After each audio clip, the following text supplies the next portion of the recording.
Hai, masih bersama saya, Mr. Z Bicara. Tentu saja bicara tentang kebenaran berdasarkan fakta, data, dan realita.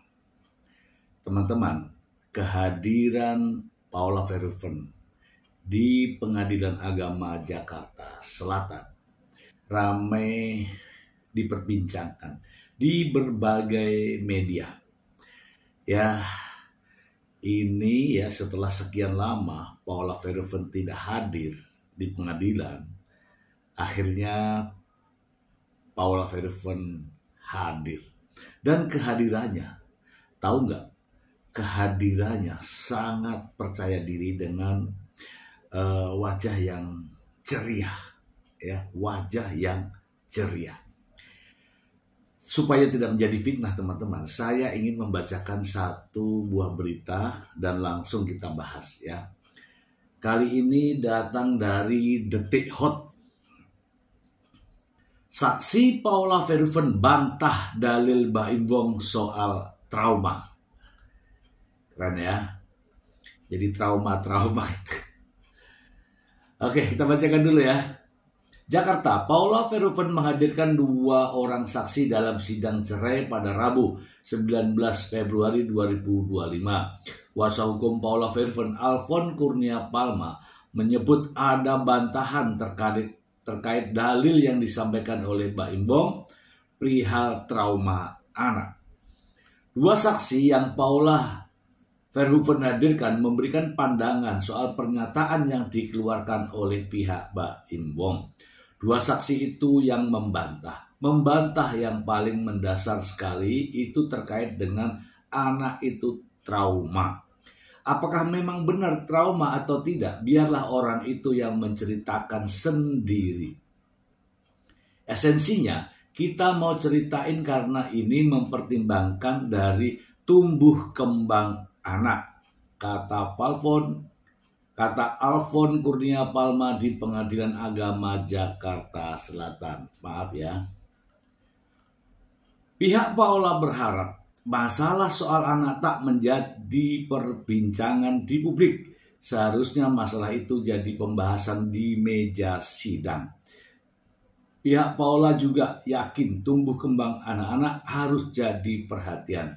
Alfon menyebut anak-anak harus melihat kedua orang tuanya adalah sosok yang baik dan dicintai oleh anak-anaknya. Namanya tumbuh kembang anak itu harus dihormati dengan tidak membicarakan kedua orang tuanya. Kedua orang tuanya itu baik, kedua orang tuanya itu sama-sama dicintai sama anak-anaknya, bebernya.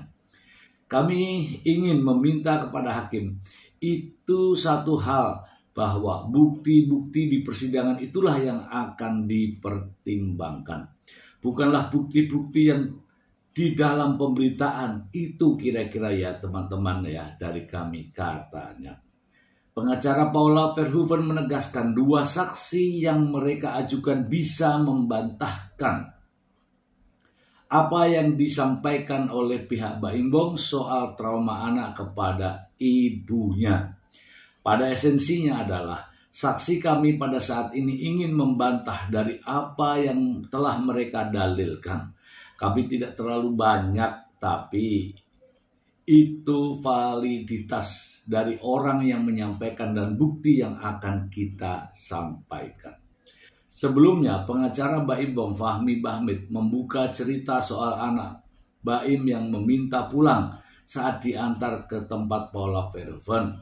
Fahmi Bahmid menyarankan model berdarah campuran Belanda, Tionghoa, dan Jawa itu untuk mengubah pendekatan pada anak-anaknya.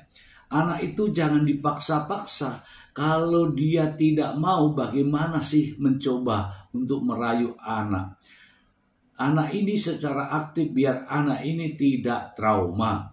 Anak ini tidak nangis. Anak ini mau kan harusnya seperti itu, ujar Fahmi Bahmid dalam wawancara di Pengadilan Agama Jakarta Selatan Rabu 12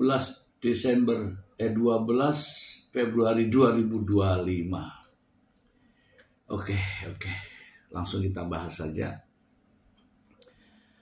Trauma anak itu tidak ada teman-teman ya. itu hanyalah kesimpulan dari seorang Fahmi Bahmid dari pengaduan Baim Wong bahwa anak-anak trauma. Mana mungkin anak-anak trauma kepada ibunya? Mana mungkin? Anak bisa trauma kepada ibunya kalau ibunya ODGJ, ya, atau ibunya memang kejam.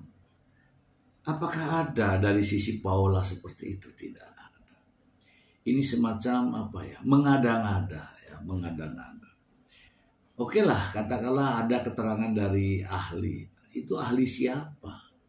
Ahli apa? Anak-anak trauma kepada ibunya. Yang melahirkan tuh siapa? Yang menyusui siapa? Jangan menyakiti ibu dengan kata-kata seperti itu. Ya, 9 bulan mengandung, ya, kemudian menyusui, kemudian merawat, sampai dikatakan trauma. Ini benar-benar jauh panggang dari api. Ya, janganlah mendesain sedemikian rupa agar suasana jadi keruh. Ini karena kata-kata ini terus disuarakan oleh pengacara. Padahal tidak boleh, secara etika pun tidak boleh. Dia harus menyampaikan bahwa sebagaimana sudah sidang, apalagi ini sidang terkait dengan perceraian, terkait dengan masalah anak. Sidangnya sejak tertutup, tapi suaranya selalu menggelegar di media massa maupun media sosial terkait pernyataan-pernyataannya. Ini sangat-sangat berbahaya, ya. Ya mudah-mudahan ya, karena kemarin tidak ada konferensi pers dengannya, mungkin di satu isyarat ya bahwa apa yang dinyatakan itu dilarang, ya, tidak boleh. Karena apa? Ini menyangkut masalah anak. Oke, satu lagi sebuah berita. Saya senang mendengar judul beritanya ini ketika mau menghadapi Ramadan. Langsung saja ya, dari sumbernya, kumparan, ya, kumparan hit. Paula Verhoeven berencana ajarkan Keanu puasa tahun ini. Wah, ini bagus sekali. Oke, saya bacakan. Ramadan sebentar lagi tiba. Artis Paula Verhoeven berencana mengajarkan Keanu Tigerwong putra sulungnya puasa pada tahun ini. Paula Verhoeven merasa Keanu yang berusia 5 tahun sudah cukup umur untuk diajarkan pentingnya ibadah puasa. Sebenarnya sempat ke Keanu waktu sekolah bilang, sekarang kan umur Keanu udah 5 tahun, jadi kita cobain yuk. Tahun ini puasa setengah hari, cuma nanti kita lihat aja gimana. Semoga Keanu kuat gitu puasanya, kata Paula di kawasan Jakarta beberapa waktu yang lalu. Paula Verhoeven dan Baim Wong sudah berikan pengetahuan tentang puasa pada Keanu. Paula Verhoeven mengungkapkan bahwa dirinya dan Baim Wong sudah memberikan sedikit banyak pengetahuan terkait puasa kepada Keanu. Sebab Keanu tidak jarang ikut sahur saat Ramadan tahun lalu. Kalau tahun lalu sih nemenin ya, soalnya kan mereka setelah malam suka bangun. Jadi pas kita lagi sahur, dia juga ikut nemenin sahur, ujarnya.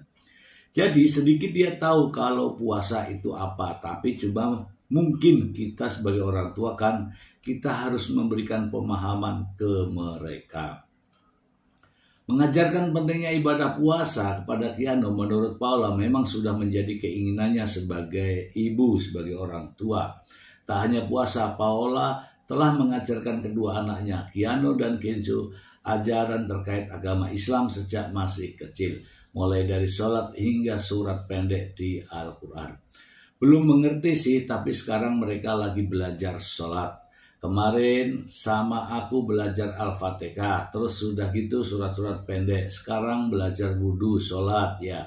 Pelan-pelan, namanya juga anak kecil, kita harus konsisten mengajarkan kepada mereka, kata Paula. Karena itu, Paula berharap putranya bisa kembali ikut merasakan puasa pada Ramadan tahun ini. Insya Allah bisa puasa tahun ini, ucapnya. Oke ya teman-teman ya.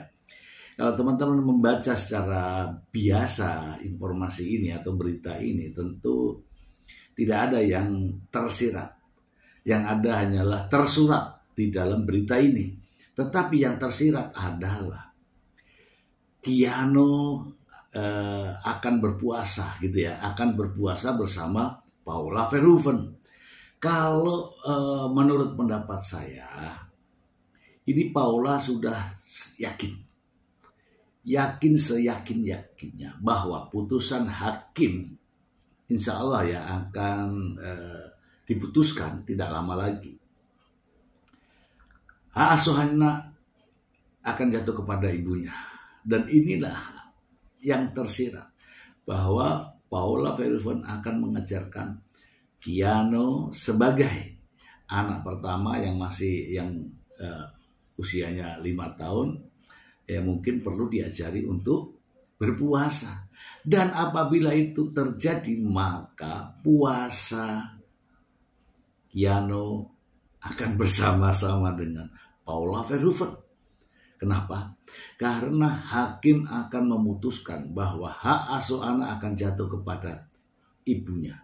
Sehingga pelaksanaan puasa bisa bersama-sama dengan Keanu. Inilah yang menurut pendapat saya tersirat terkait dengan adanya surat kabar ini atau berita ini. Jadi ada hal-hal yang sudah tertulis, tersurat, pastilah ada sesuatu yang tersirat. Yang tersirat di sini ada perasaan percaya diri dari Paula Verhoeven yang merasakan akan ada anugerah bahwa putranya akan berada dalam dekapannya. Ya, seperti kita ketahui anak-anak itu masih di bawah umur. Di bawah umur artinya di bawah usia 12 tahun. Nah, sebagaimana tertulis ya, ada di dalam kompilasi hukum Islam ya kan, terkait anak akibat perceraian, usia anak masih di bawah 12 tahun akan jatuh kepada ibunya. Dan saya meyakini itu. Semoga anak-anak dari Paula Verhoeven akan jatuh kepada ibunya. Dan ada kewajiban daripada Baim Wong untuk memberikan nafkah kepada anak-anaknya. Oke, mudah-mudahan apa yang menjadi keinginan Paula Verhoeven dikabulkan oleh Yang Maha Kuasa melalui hakim-hakim yang mulia di Pengadilan Agama Jakarta Selatan. Demikian, semoga bermanfaat. Terima kasih.